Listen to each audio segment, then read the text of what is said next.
বিশ্বকাপের ম্যাচ দেখার সময় কি লক্ষ্য করেছেন প্রায় সব ফুটবলারের পায়ে গোলাপি রঙের বুট?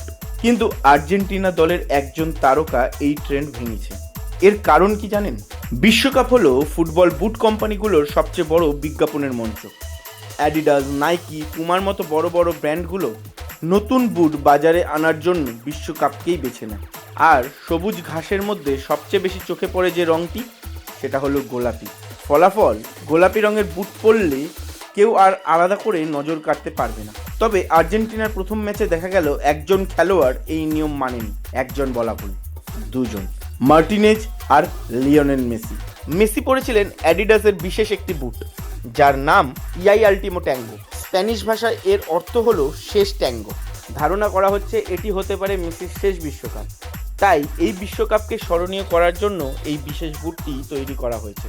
আর সেই কারণেই লিওনেল মেসি হলেন সমস্ত ফুটবলের থেকে একটু আলাদাই। কারণ লিওনেল মেসি একটা ফুটবলার নয়, তিনি একটা ব্র্যান্ড। এ বিষয়ে আপনার কি মত? কমেন্ট করে জানান।